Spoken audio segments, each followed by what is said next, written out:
ജൂജീസ് favourite വേൾഡിന്റെ വചന കേൾവിയിലേക്ക് എല്ലാവർക്കും സ്വാഗതം. പ്രതിദിന വിശുദ്ധ വേദപുസ്തക വായന 1118 ദിവസം. അപ്പോസ്തലനായ പൗലോസ് തിമോത്തിയോസിന് എഴുതിയ 1-ാം ലേഖനം 1-ാം അധ്യായം. നമ്മുടെ രക്ഷിതാവായ ദൈവത്തിന്റെയും നമ്മുടെ പ്രത്യാശയായ ക്രിസ്തു യേശുവിന്റെയും കൽപ്പന പ്രകാരം ക്രിസ്തു യേശുവിന്റെ അപ്പോസ്തലനായ പൗലോസ് വിശ്വാസത്തിൽ നിജപുത്രനായ തിമോത്തിയോസിന് എഴുതുന്നത്. പിതാവായ ദൈവത്തിങ്കൽ നിന്നും നമ്മുടെ കർത്താവായ ക്രിസ്തു യേശുവിങ്കിൽ നിന്നും നിനക്ക് കൃപയും കനിവും സമാധാനവും ഉണ്ടാകട്ടെ. അന്യഥാ ഉപദേശിക്കരുതെന്നും വിശ്വാസമെന്ന ദൈവവ്യവസ്ഥയ്ക്കല്ല, തർക്കങ്ങൾക്ക് മാത്രം ഉതകുന്ന കെട്ടുകഥകളെയും അന്തമില്ലാത്ത വംശാവലികളെയും ശ്രദ്ധിക്കരുതെന്നും ചിലരോട് ആജ്ഞാപിക്കേണ്ടതിന് നീ എഫെസോസിൽ താമസിക്കണമെന്ന് ഞാൻ മക്കദോനിക്ക് പോകുമ്പോൾ അപേക്ഷിച്ചതുപോലെ ഇപ്പോഴും ചെയ്യുന്നു.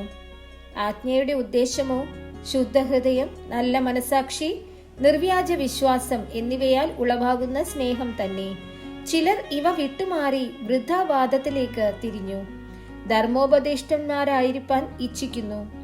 തങ്ങൾ പറയുന്നത് ഇന്നത് എന്നും സ്ഥാപിക്കുന്നത് ഇന്നത് എന്നും ഗ്രഹിക്കുന്നില്ല താനും. ന്യായപ്രമാണമോ നീതിമാനല്ല, അധർമ്മികൾ, അഭക്തർ, അനുസരണം കെട്ടവർ, പാപികൾ, അശുദ്ധർ, ബാഹ്യന്മാർ, പിതൃഹന്താക്കൾ, മാതൃഹന്താക്കൾ, കുലപാതകർ, ദുർനടപ്പുകാർ, പുരുഷമൈഥുനക്കാർ, നരമോഷ്ടാക്കൾ, ഭോഷ്ക് പറയുന്നവർ, കള്ളസത്യം ചെയ്യുന്നവർ എന്നീ വകക്കാർക്കും പത്യോപദേശത്തിന് വിപരീതമായ മറ്റു ഏതിനും അത്രേ വെച്ചിരിക്കുന്നത് എന്ന് ഗ്രഹിച്ചുകൊണ്ട് അതിനെ ന്യായോചിതമായി ഉപയോഗിച്ചാൽ ന്യായപ്രമാണം നല്ലത് തന്നെ എന്ന് നാം അറിയുന്നു. ഈ പരിജ്ഞാനം എങ്കിൽ ഭരമേൽപ്പിച്ചിരിക്കുന്നതായി ധന്യനായ ദൈവത്തിന്റെ മഹത്വമുള്ള സുവിശേഷത്തിന് അനുസാരമായതു തന്നെ.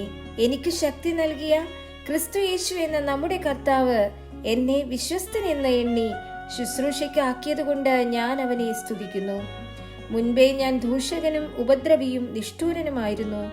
എങ്കിലും അവിശ്വാസത്തിൽ അറിയാതെ ചെയ്തതാകൊണ്ട് എനിക്ക് കരുണ ലഭിച്ചു. നമ്മുടെ കർത്താവിന്റെ കൃപ ക്രിസ്തു യേശുവിനുള്ള വിശ്വാസത്തോടും സ്നേഹത്തോടും കൂടി അത്യന്തം വർദ്ധിച്ചുമിരിക്കുന്നു. ക്രിസ്തു യേശു പാപികളെ രക്ഷിപ്പാൻ ലോകത്തിൽ വന്നു എന്നുള്ളത് വിശ്വാസ്യവും എല്ലാവരും അംഗീകരിപ്പാൻ യോഗ്യവുമായ വചനം തന്നെ. ആ പാപികളിൽ ഞാൻ ഒന്നാമൻ.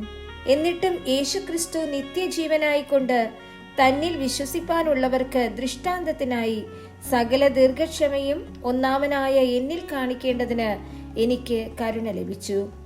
നിത്യരാജാവായി അക്ഷയനും അദൃശ്യനുമായ ഏക ദൈവത്തിന് എന്നേക്കും ബഹുമാനവും മഹത്വവും ആമേൻ. മകനെ തിമോത്തിയോസേ, നിന്നെക്കുറിച്ച് മുൻപുണ്ടായ പ്രവചനങ്ങൾക്കൊത്തവണ്ണം ഞാൻ ഈ ആജ്ഞ നിനക്ക് ഏൽപ്പിക്കുന്നു. നീ വിശ്വാസവും നല്ല മനസാക്ഷിയുള്ളവനായി അവയെ അനുസരിച്ച് നല്ല യുദ്ധസേവ ചെയ്യുക. ചിലർ നല്ല മനസാക്ഷി തള്ളിക്കളഞ്ഞിട്ട് അവരുടെ വിശ്വാസ കപ്പൽ തകർന്നുപോയി. ഹുമനയോസും അലക്സണ്ടറും ഈ കൂട്ടത്തിൽ ഉള്ളവരാകുന്നു. അവർ ദൂഷണം പറയാതിരിപ്പാൻ പഠിക്കേണ്ടതിന് ഞാൻ അവരെ സാത്താനെ ഏൽപ്പിച്ചിരിക്കുന്നു.